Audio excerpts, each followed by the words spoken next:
நடிகர், இயக்குனர், தயாரிப்பாளர்னு பன்முகம் திறமையோட தமிழ் சினிமாவில் பல ஆண்டுகளா மாஸ் காட்டி வரவர் தான் சுந்தர் சி. இயக்குனராக தான் இவர் தமிழ் சினிமாவில் தன்னுடைய என்ட்ரியை கொடுத்திருந்தார். ஆனா ஒரு கட்டத்தில் ஹீரோவாகவும் தன்னுடைய மனைவி குஷ்புவோடு இணைஞ்சு தயாரிப்பாளராகவும் மாறினார். கடந்த ஆண்டுல சுந்தர் சி இயக்கத்தில் வெளியான அரண்மனை 4 படம் மிகப்பெரிய வெற்றியை கொடுத்திருந்தது. இந்த படத்துல சுந்தர் சி ஹீரோவா நடிச்சிருந்தார். அது மட்டும் இல்லாம படத்துல தமன்னா, ராஷி கண்ணா ஆகியோர் இணைந்திருந்தாங்க. இந்த படம் நடிகர், இயக்குனர் மற்றும் தயாரிப்பாளரா சுந்தர் சிக்கு சிறப்பாக கை கொடுத்தது.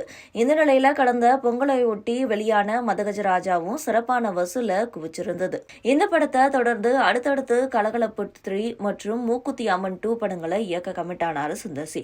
இதுக்கிடையில கடந்த பொங்கலையொட்டி அவருடைய இயக்கத்துல விஷால், சந்தானம், வரலட்சுமி, சரத்குமார், அஞ்சலி இணைஞ்சு நடிச்சிருந்த மதகஜராஜா படம் வெளியாகியிருந்தது. கடந்த 12 ஆண்டுகளுக்கு முன்னாடியே வெளியாக இருந்த இந்த படம் பல்வேறு காரணங்களால முடங்கியிருந்த நிலையில கடந்த சில தினங்கள்ல இந்த படம் மிகப்பெரிய வசூல குவிச்சிருந்தது.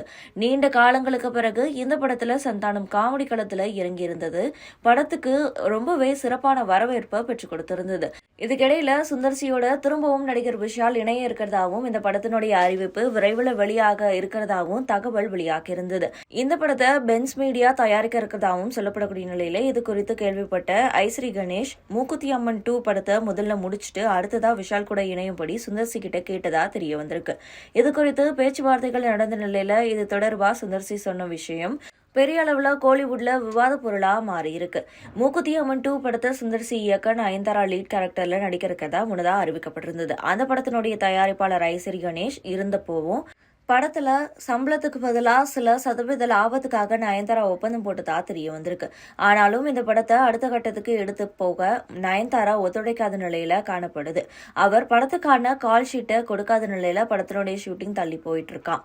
இதனால முதல்ல நயன்தாரா கிட்ட கால் ஷீட் வாங்குமாறு சுந்தர் சி சொன்னதா தெரிய வந்திருக்கு.